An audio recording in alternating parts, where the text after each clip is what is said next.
Vamos abrir a palavra do Senhor. Você que tem uma Bíblia em sua casa e deseja, junto comigo, participar essa noite da mensagem, acompanhar a mensagem, pode abrir sua Bíblia no livro de Lucas, aliás, correção, livro de Atos dos Apóstolos, capítulo de número 3, um texto bem conhecido. Nós vamos fazer a leitura do verso 1, doravante até o verso de número 10. Atos dos Apóstolos, capítulo 3, versículo 1, doravante até o verso de número 10. Sem sombra de dúvida, Deus tem uma palavra a falar aos nossos corações. A epígrafe do texto está escrito: a cura de um coxo, o discurso de Pedro no templo. Pedro e João subiam juntos ao templo à hora da oração, a nona, e era trazido um varão que desde o ventre de sua mãe era coxo, o qual todos os dias punha à porta do templo, chamada Formosa, para pedir esmola aos que entravam. Ele, vendo a Pedro e a João que no templo, pediu que lhes dessem uma esmola. E Pedro, com João fitando os olhos nele, disse: olha para nós. E olhou para ele, esperando receber alguma coisa. E disse Pedro: não tenho prata nem ouro, mas o que tenho, isso te dou. Em nome de Jesus Cristo Nazareno, levanta-te e anda. E tomando-o pela mão direita, o levantou, e logo seus pés e tornozelos se firmaram. E saltando ele, pôs-se em pé, e andou e entrou com eles no templo, andando e saltando e louvando a Deus. E todo o povo ouviu andar e louvar a Deus, e conheceram-no, pois era ele o que se assentava a pedir esmolas à porta formosa do templo, e ficaram cheios de pasmo e assombro pelo que lhes acontecera. Amém? Você puder orar comigo nesse momento, repita comigo em nome de Jesus: Senhor, que a tua palavra seja profecia em minha vida, me edifica, me exorta e me consola em nome de Jesus. Amém. Diante desse texto essa noite, eu quero trazer uma palavra subordinada ao tema: a manifestação do poder de Deus na porta formosa. Nós vamos essa noite falarmos sobre essa temática, a manifestação do poder de Deus na porta formosa. O livro de Atos dos Apóstolos foi escrito por Lucas. Lucas, além de médico, era também historiador. Como historiador, através de uma investigação apurada, Lucas registra os milagres que Jesus realizou através do poder do Espírito Santo e escreve a um grego chamado Teófilo. No Evangelho de Lucas, nós temos o primeiro tratado a Teófilo, e nós podemos entender que Atos dos Apóstolos é o segundo volume, faz parte dessa narrativa de Lucas, onde Lucas está falando sobre Jesus.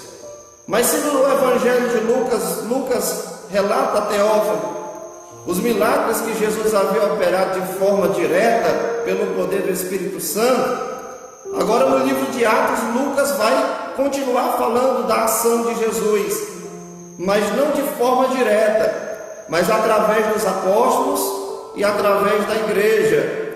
De maneira que quando Jesus é assunto aos céus, Jesus ele derrama o Espírito Santo após os discípulos tiverem passado um período orando no cenáculo, conforme nós podemos inferir do capítulo 1, versículo 14. E no capítulo de número 2, os discípulos recebem a efusão do Espírito. Eles são revestidos de poder. E no capítulo de número 3, nós temos a manifestação do poder de Deus na porta formosa. A porta formosa aqui também, segundo o dicionário bíblico chamado de Wycliffe, essa porta era conhecida por outros nomes. A porta formosa era também chamada naquela época de porta Nicanor. em homenagem a um dos 7 diáconos, que é citado em Atos dos Apóstolos, capítulo 6, versículo de número 5. Essa porta também era conhecida naquela época como Porta Coríntia, em homenagem ao bronze e outras especiarias que veio da cidade de Corinto para construir aquela porta. E o que me chama a atenção é que muitas pessoas, ao pregarem sobre este texto de Atos 3, enfatizam a porta, a beleza da porta, o significado da porta, mas o que nós podemos entender nesse texto, que o que chama a atenção nesse texto não é a porta em si, mas é o que aconteceu nessa porta, aquele grande milagre, através da manifestação do poder de Deus, que marcou a vida de um homem, cuja Bíblia diz no capítulo de número 4 e o versículo de número 22 de Atos, que tinha mais de 40 anos que estava naquela situação. Um homem que todos os dias era levado à porta formosa, era colocado de lado na entrada da porta, ficava sentado do lado da porta para pedir esmolas às pessoas que entravam por aquela porta e tinham acesso ao pátio de Salomão. Nós sabemos que esse ato daquele homem ser levado todos os dias e ser colocado ao lado daquela porta formosa, chamada Formosa, era uma estratégia, uma vez que quando as pessoas iam ao templo, de alguma forma para adorar a Deus, elas estavam com o coração mais quebrantado e mais sensibilizados para ajudar o necessitado.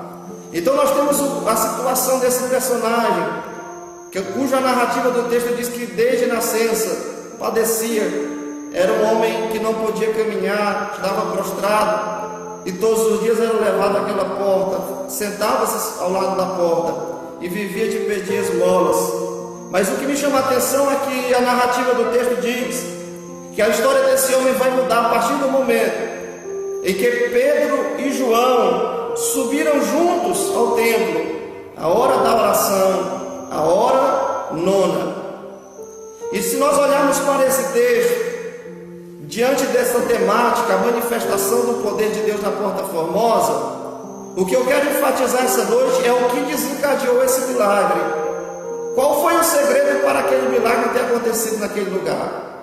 Em primeiro lugar, a narrativa do texto diz que Pedro e João subiam juntos ao templo, a hora da oração, a nona. Naquela época, os judeus ortodoxos, eles costumavam ir ao templo para orar em 3 horários. O primeiro horário de oração dos judeus ortodoxos era a hora terceira, equivalente para nós às 9 horas da manhã. Segundo horário que os judeus ortodoxos subiam ao templo para oração era a hora sexta, que para nós é equivalente ao meio-dia. E o terceiro horário que os judeus ortodoxos subiam todos os dias ao templo para orar era a hora nona, que para nós é equivalente às 3 horas da tarde. O texto diz que Pedro e João subiam juntos ao templo, a oração, a hora nona. Eles estavam indo para o templo com um propósito. O propósito era oração. De maneira que nós podemos entender que o primeiro passo para que esse milagre tenha acontecido na vida desse homem, esse milagre, a manifestação do poder de Deus, é resultado de uma vida de oração. De maneira que no capítulo de número 1, versículo de número 14, os discípulos estão orando, esperando receber o Espírito Santo. Atos capítulo 2, do verso de número 1 a seguir, os discípulos são revestidos com o Espírito Santo, recebem a promessa, a efusão do Espírito Santo. E agora no capítulo 3 nós temos a manifestação do poder do Espírito Santo através de Pedro e João. O que nós podemos entender é que aquele grande milagre, aquela grande manifestação de poder é resultado do que acontece no capítulo 1 e o versículo 14, onde eles estão orando, esperando receber o poder de Deus, o revestimento do Espírito Santo. Isso significa que o milagre é resultado de uma vida de oração. Um certo pregador muito conhecido, chamado D.L. Moody, ao ser entrevistado e questionado sobre o segredo do sucesso do seu ministério, ele respondeu a seguinte resposta: o segredo do sucesso do meu ministério está em caminhar de joelhos. O meu lugar de oração é mais importante que toda a minha biblioteca. Precisamos entender que o milagre é resultado de uma vida de oração. Sem oração não existe manifestação do poder de Deus. Sem oração nós não contemplaremos a glória de Deus. Alguém disse por aí: a oração é o oxigênio da alma. Eu tenho que concordar, porque sem oração a igreja não sobrevive. Sem oração a igreja não consegue caminhar. É orando, é de joelhos que nós contemplamos a manifestação do poder de Deus, a graça de Deus. A Bíblia diz em Jó capítulo 42, versículo de número 10, que Deus virou o cativeiro de Jó quando Jó orava pelos seus amigos. A Bíblia diz que quando Pedro estava preso por Herodes, havia muitos guardas ali para prendê-lo, para assegurar para que Pedro não fugisse. A Bíblia diz em Atos 12, verso 5, mas havia oração incessante da parte da igreja em favor de Pedro. Resultado: o anjo do Senhor desceu, libertou Pedro da prisão.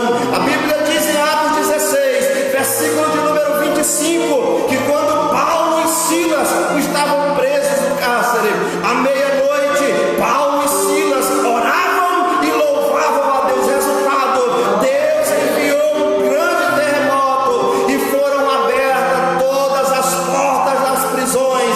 O diabo pode até tentar fechar uma porta para você, mas através da oração Deus abrirá todas as portas. É através da oração que nós contemplaremos a manifestação do poder de Deus. Não existe milagre, não existe poder sem oração. Já dizia John Wesley: ponha fogo no seu sermão, ou ponha seu sermão no fogo. Quando nós oramos, quando nós nos preparamos, quando nós pesquisamos, quando nós estudamos a palavra, nós estamos preparando o alimento. Mas quando nós oramos, nós estamos colocando o alimento no forno da oração. É através da oração que a palavra tem autoridade na boca do ministro.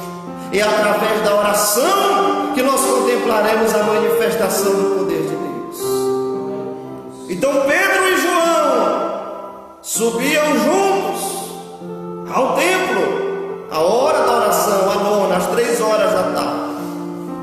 Segundo o segredo que desencadeou essa manifestação do poder de Deus na Porta Formosa, é que Pedro e João andavam juntos com a mesma visão, com o mesmo propósito. Eles estavam indo para o templo, para quê? Para orarem. Eles andavam juntos com o mesmo propósito. De maneira que nós vamos encontrar várias referências em que Pedro e João estavam juntos. Em Lucas capítulo de número 5, versículo de número 10, eles eram sócios da pesca, trabalhavam juntos. Se nós analisarmos Lucas capítulo de número 22, versículo de número 8, Pedro e João prepararam a Páscoa dos judeus para Jesus. Eles estavam juntos. Se nós analisarmos Atos dos Apóstolos capítulo 8, versículo 14, quando acontece um grande avivamento em Samaria, Pedro e João estão juntos, vão juntos para Samaria para orarem pelos novos convertidos, fazendo a imposição de mãos.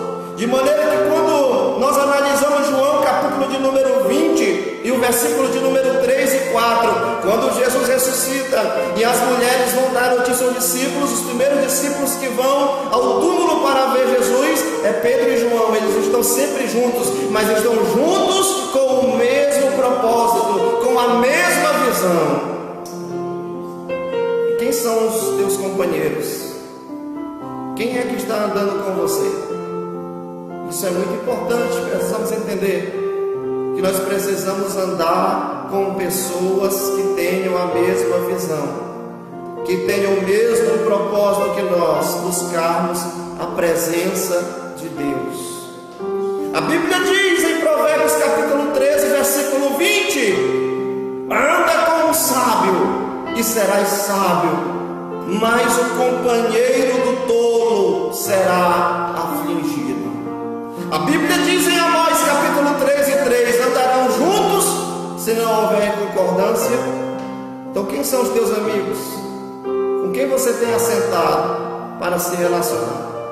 Precisamos entender que se quisermos contemplarmos a manifestação do poder de Deus em nossa vida, precisamos nos unir a pessoas que tenham o mesmo propósito. Precisamos andar com pessoas que têm a mesma visão. Hoje nós olhamos para a situação de muitos jovens que estão desviados porque se envolveram com más amizades, casamentos que foram destruídos, aonde um dos cônjuges começou a ouvir conselhos de pessoas de fora. E muitas coisas acontecem de forma negativa, porque muitas das vezes nos unimos e andamos com quem não deveríamos andar. Mas nessa noite, em nome de Jesus, como ministro de Deus, eu quero declarar sobre a tua vida que Deus vai levantar pessoas tementes a Deus para caminhar ao teu lado com a mesma visão, com o mesmo propósito de adorar e servir o nome do Senhor nosso Deus. Em primeiro lugar, primeiro passo para a manifestação do poder, eles tinham uma vida de oração.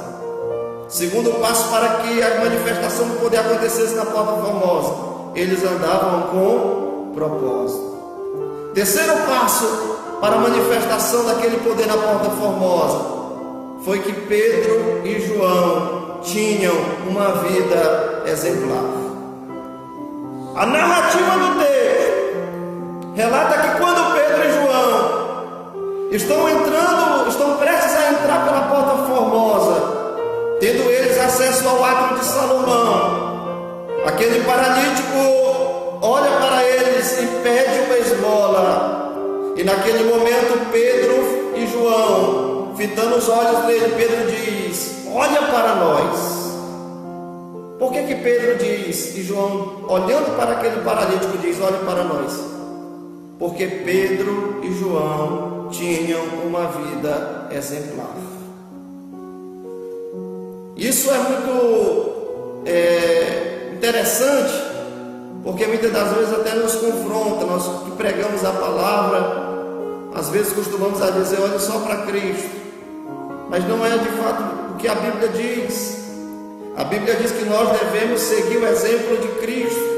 Nós devemos ter como cristãos, como pastores, como crentes, como servos e servas de Deus, uma vida exemplar. A Bíblia diz em 1 Coríntios capítulo 11 e no versículo de número 1, Paulo diz para a igreja: sejam meus imitadores, assim como eu sou de Cristo. Em 2 Coríntios capítulo de número 3, versículo de número 2, Paulo diz que nós somos a carta lida pelos homens. De alguma forma, nós precisamos ter uma vida exemplar, nós precisamos ter um testemunho. As pessoas olham para nós da mesma forma que aquele paralítico olhou para Pedro e João, esperando receber alguma coisa. O mundo olha para a igreja, as pessoas que estão fora olham para a nossa vida, e da mesma forma elas esperam ver alguma coisa de Deus em nossa vida. Precisamos ter uma vida exemplar.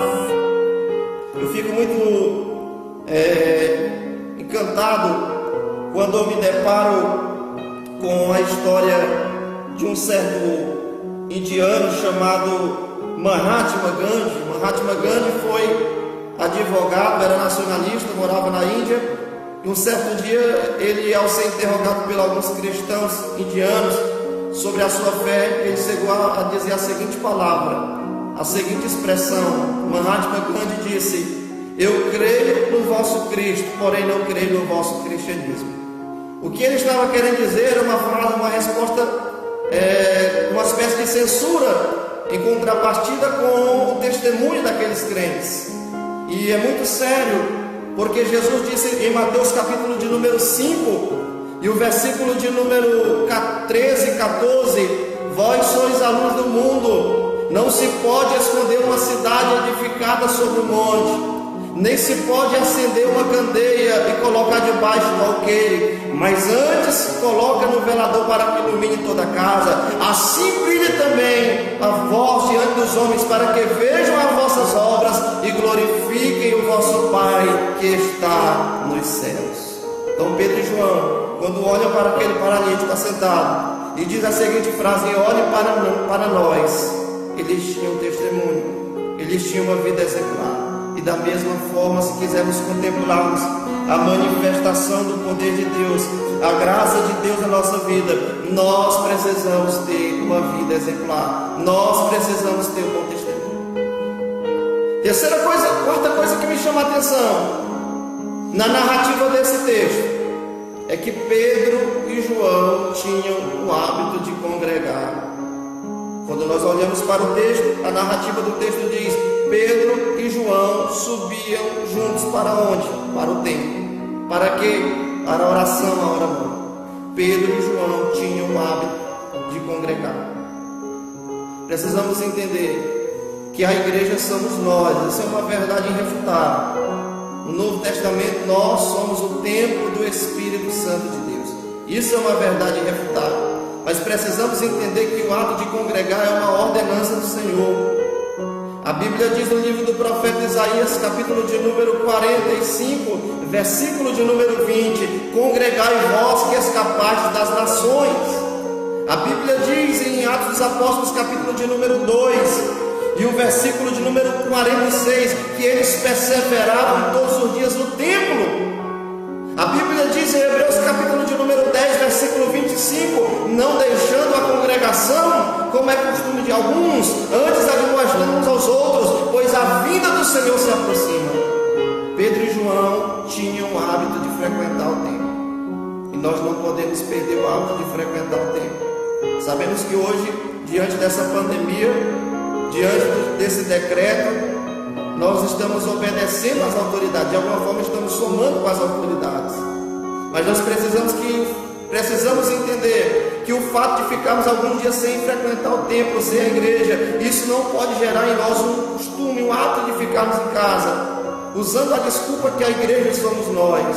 Precisamos entender que quando nós nos reunimos no templo para adorarmos a Deus, nós estamos edificando uns aos outros. Nós somos membros de um corpo, e o membro só tem vitalidade quando está anexado ao corpo. Se você amputar um braço, se você amputar uma mão, uma perna, no momento que aquele membro é desligado do corpo, aquele membro vai apodrecer.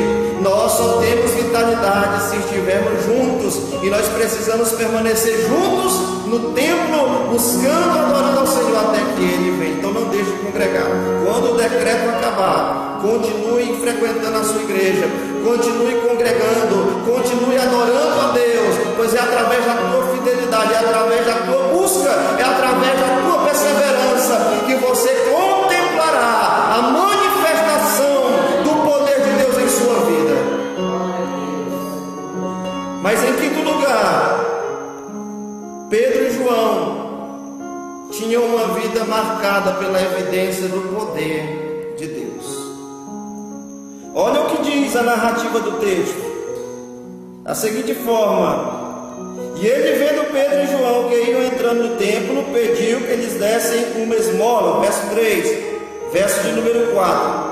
E Pedro, com João fitando os olhos dele, disse: olha para nós, testemunho exemplar. Verso 5, olhou para ele esperando receber alguma coisa, expectativa. Verso de número 6, e disse Pedro: não tenho prata nem ouro, mas o que tenho, isso te dou. Em nome de Jesus Cristo Nazareno, levanta-te e anda. Pedro e João tinham uma vida carregada da evidência da manifestação do poder de Deus. Pedro não tinha prata, Pedro não tinha ouro, porque quando nós lemos Mateus capítulo de número 10, quando Jesus ele vai enviar os 12 discípulos e que se tornariam apóstolos, uma das ordenanças de Jesus em Mateus capítulo de número 10 era que eles não tomassem para si nem prata nem ouro, porque a igreja não depende de recursos financeiros para crescer. num certo quesito que me refiro. Nós sabemos que as ofertas e os dízimos mantêm a igreja financeiramente, mas o que faz a igreja ter vitalidade, o que traz o crescimento da igreja, é a manifestação do poder de Deus. Pedro disse: não tenho prata, nós não temos ouro, mas em nome de Jesus Cristo, o Nazareno, levanta-te e anda. E a Bíblia diz que imediatamente seus pés e tornozelos se firmaram, e levantou-se de um salto. Mas se Pedro e João não tinham prata, nem tinham ouro, porque em Mateus capítulo 10, uma das ordenanças, quando Jesus enviou os 12, foi que eles não carregassem no alforje nem prata nem ouro. O que eles tinham? Eles tinham a evidência da manifestação do poder de Deus. E aqui, quando nós falamos sobre isso, existe uma história da igreja muito interessante.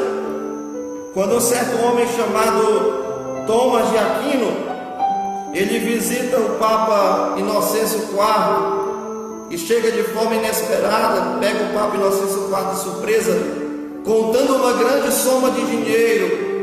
O Papa olha para Thomas de Aquino, segundo a história diz, e diz para ele as seguintes palavras: hoje nós não podemos dizer como Pedro, não temos prata e nem temos ouro. E naquele momento Thomas de Aquino, aliás, responde para Inocêncio IV: mas também não podemos dizer como Pedro, em nome de Jesus, levanta-te e anda. Infelizmente essa é uma realidade da igreja contemporânea. Hoje nós temos grandes templos suntuosos, nós temos investido na construção de grandes templos, nós temos investido em tantas coisas, mas a igreja hoje, ainda que tenha crescido em uma grande proporção, mas a igreja já não contempla mais os milagres que nós contemplávamos no passado.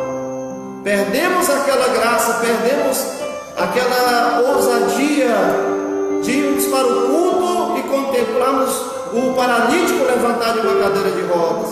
E isso não significa que Deus não opera mais milagres, não é isso que eu quero dizer. É bem verdade que nós olhamos para Hebreus 13:8 e sabemos que Ele é o mesmo ontem, hoje e eternamente. E se Deus não mudou, nós precisamos entender que nós é que mudamos. Mas se quisermos contemplarmos a manifestação do poder de Deus, precisamos buscar a presença de Deus a tempo e a fora de tempo. Jesus, após ter sido batizado por João Batista, o Espírito Santo desceu no formato de uma pomba sobre Jesus, ele foi revestido com o Espírito Santo. Logo após foi conduzido ao deserto, tentado por 40 dias. E quando Jesus sai do deserto, ele sai cheio da virtude do poder do Espírito Santo. Quando Jesus entra em uma sinagoga em Nazaré e é-lhe dado o livro do profeta Isaías, a escritura estava escrito da seguinte forma: o Espírito do Senhor está sobre mim, porque me ungiu para evangelizar os pobres, para curar os quebrantados de coração, para pregar liberdade aos cativos, para dar vista aos cegos e libertar os oprimidos e anunciar o ano aceitável do Senhor. De maneira que a Bíblia diz em Atos dos Apóstolos capítulo 10, versículo de número 31, porque Deus ungiu a Jesus de Nazaré com o Espírito Santo e com poder, a qual andou fazendo bem por onde andava e libertando os oprimidos do diabo, porque Deus era com ele. Esse mesmo Jesus que manifestou a sua graça, o seu poder em seu ministério aqui na terra, ele compartilhou o seu poder com a igreja. A igreja recebe a promessa do poder de Deus em Atos capítulo de número 2, o cumprimento da promessa. Em Lucas capítulo 24, versículo 49, Jesus apareceu aos discípulos e disse: ficai em Jerusalém, até que do alto sejais revestidos de poder. Em Atos capítulo 2, a igreja recebe o poder, e hoje a presença do poder de Deus está em nossa disposição, e nós precisamos desejar, nós precisamos buscar a presença do poder de Deus que já está em nossa disposição, para que grandes coisas voltem a acontecer. Então Pedro e João eram homens que tinham uma vida com evidência de poder. Naquele momento, quando Pedro diz para aquele homem, estendendo a mão ao paralítico, disse: em nome de Jesus Cristo Nazareno, levanta-te e anda. A narrativa do texto diz que imediatamente seus pés e tornozelos se firmaram. O homem se levantou como que de um salto. E a primeira coisa que aquele paralítico fez foi entrar no templo com Pedro e João. Primeira coisa que me chama a atenção: ele poderia voltar imediatamente para sua casa, ele poderia correr imediatamente para os seus amigos, mas a primeira coisa que aquele paralítico fez, ao levantar-se de um salto, foi louvar a Deus e entrar no templo adorando com Pedro e João. Por quê que ele entra no templo? Porque antes ele não poderia entrar no templo. Os paralíticos, as pessoas que tinham alguma deformidade, os leprosos, eles não poderiam participar de um culto no templo, na sinagoga. Eles eram excluídos. Imagine a situação daquele paralítico. Todos os dias estava ao lado da Porta Formosa, olhava as pessoas entrando no templo para adorar, e ele vivia de receber esmolas, não poderia ter acesso ao templo. Mas a partir daquele momento que ele é revestido com o poder de Deus na Porta Formosa, aquele paralítico, a primeira coisa que ele faz é entrar no templo saltando e louvando ao Senhor. Nós temos aqui o cumprimento da promessa que Isaías disse que na era messiânica, Isaías capítulo de número 35, o versículo de número 20 diz que na era messiânica os paralíticos saltariam como os servos. Então aquele paralítico agora vai entrar no templo saltando, adorando, glorificando ao Senhor. É o cumprimento de Isaías 35 verso 6: os paralíticos saltarão como os servos. E agora ele está no templo. As pessoas que estão ali no pátio de Salomão começam a se admirar, começam a reconhecer que aquele homem que está andando, que está saltando, que está louvando ao Senhor, era aquele que todos os dias era levado e colocado ao lado da Porta Formosa. E aquele momento se torna um momento propício para Pedro e João, para pregarem a palavra, porque todos estavam ali atônitos. E naquele momento Pedro e João começam a pregar a palavra e falar sobre Jesus Cristo. Quando o povo está maravilhado com Pedro e João, o que me chama a atenção é que Pedro e João tinham uma vida marcada por humildade. Em momento nenhum eles receberam a glória para eles. Versículo de número 11 e 12 diz: e ao pegando-se ele a Pedro e João, todo o povo correu atônito para junto deles, no alpendre chamado de Salomão. Quando Pedro ouviu isto, disse ao povo: varões israelitas, por que vos maravilheis disto? Ou por que olhais tanto para nós, como se por nossa própria virtude ou santidade fizesse andar este homem?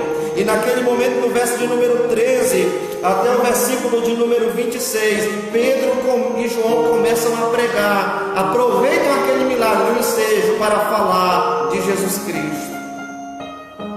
Nós temos aqui a ideia, nós podemos exaurir aqui que Pedro e João tinham uma vida marcada por humildade.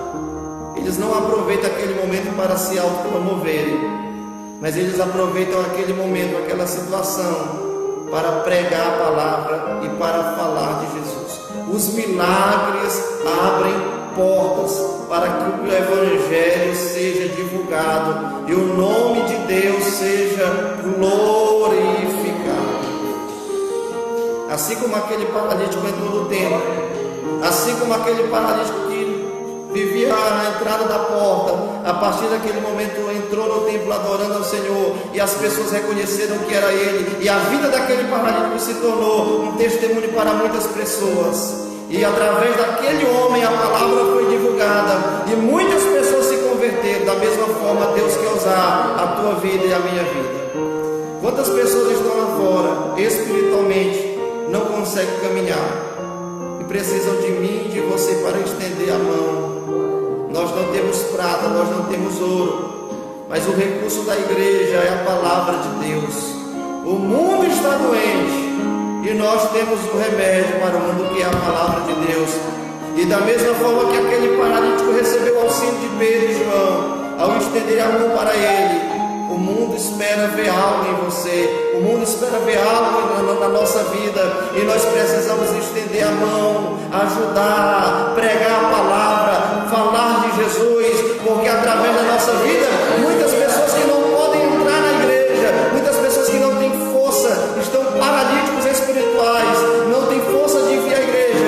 Através da tua vida, da minha vida, essas pessoas entrarão na igreja, serão salvas, serão libertas, e para isso Deus conta comigo e com você.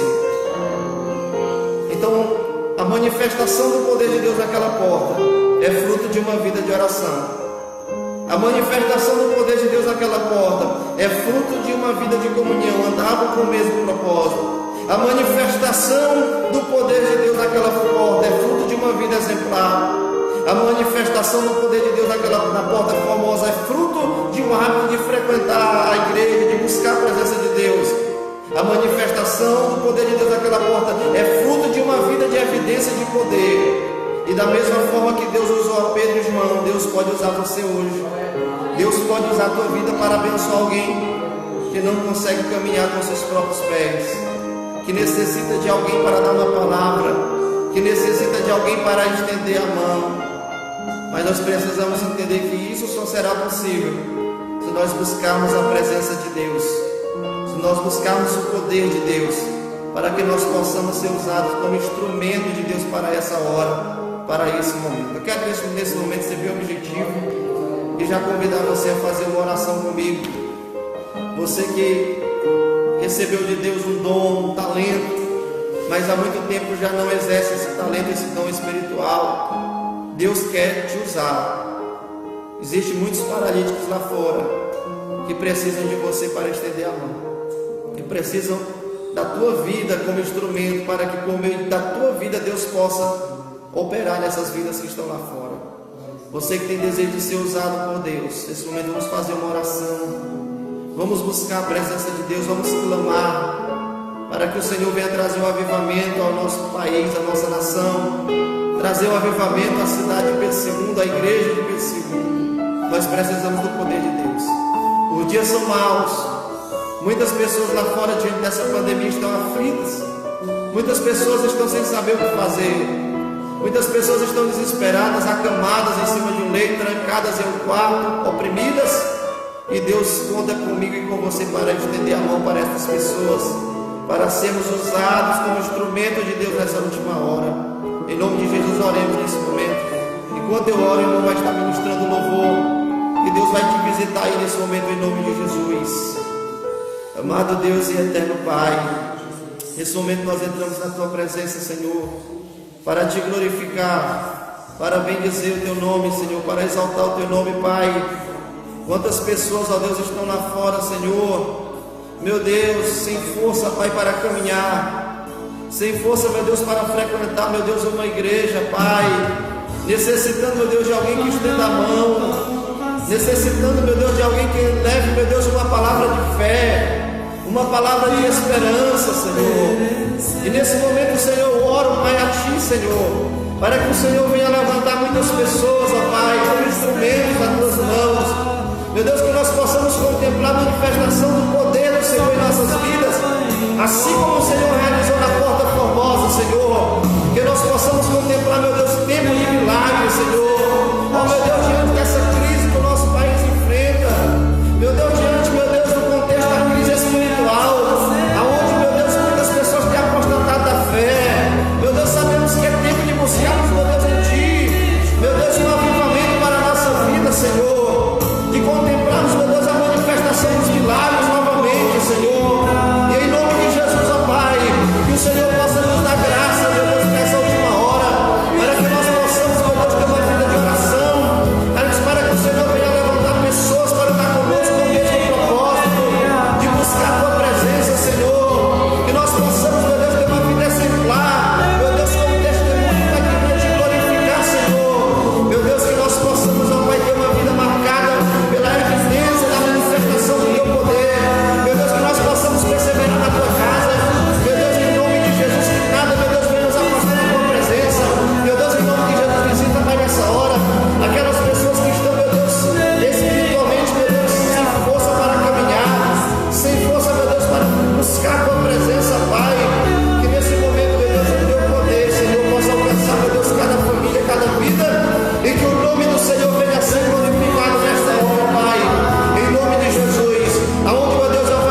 nome de Jesus. Receba a manifestação do poder de Deus na tua vida, em nome de Jesus, e tome posse dessa palavra, em nome de Jesus. É o que nós te pedimos e te agradecemos.